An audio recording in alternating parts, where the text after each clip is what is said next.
Hey, welcome back to the Morning Mindset. Are you ready? Are you ready this morning for the day?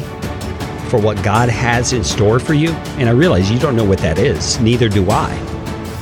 But we can start the day, and we should start the day, with an attempt to get our minds aligned with the truth of God, so that when He brings His plan into fruition in our lives, we're able to step into it with confidence and faith and with trust in Him, that He's going to guide us because we've already gotten our mind aligned with Him.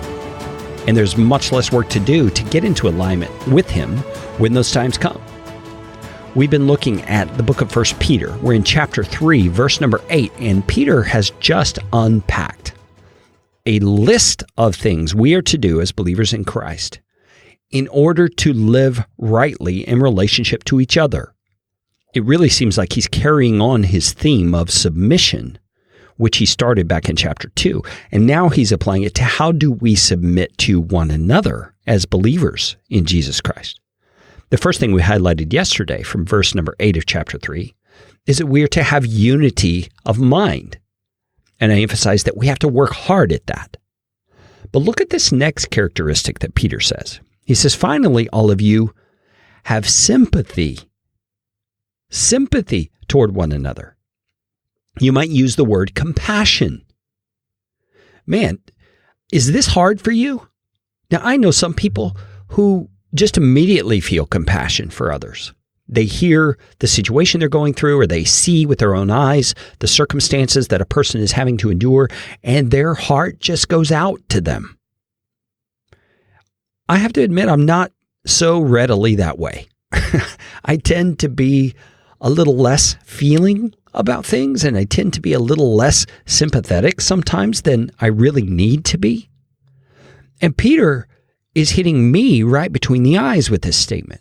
He's saying, as a believer in Christ, one who is submitting his needs to the good of others, you should be having a mindset of sympathy toward other believers, especially is what he's talking about right here. Sympathy. What is sympathy?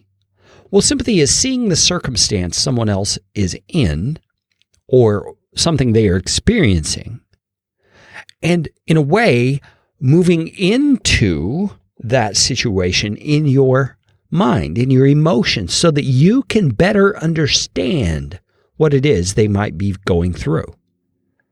You see, this is the opposite of having an attitude of criticism, an attitude of instruction, maybe, where you want to tell them what to do to get out of this situation. You see, he's saying we have to slow down before we go there. We have to slow down before we get into counseling mode. And we have to get into sympathy mode, where we can better understand that person and therefore better love them. Oh, my friends, how I need this, how I know that the church needs this more. We need to not be immediately critical of each other, and instead, first, immediately be sympathetic, because sympathy helps us understand. And I would submit to you, we can't rightly bless others, we can't rightly love others, unless we first are sympathetic toward them. If you look back in the Gospels, do you remember the times when it talks about Jesus looking over the city of Jerusalem and how he wept over Jerusalem? What was going on there? Well, there was sympathy going on there. He's seeing their terrible condition. He's seeing how the people of Israel had wandered away from God at that point in history, and his heart went out to them.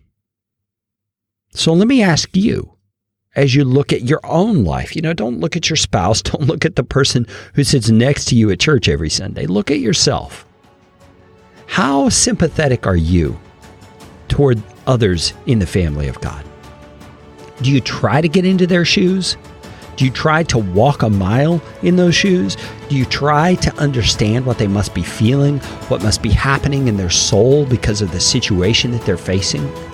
Could they be experiencing discouragement or depression or hopelessness? And is there a way, in light of that, you can reach out to them in love and help them in that situation through your compassion expressed toward them? I know there is for me. There probably is for you.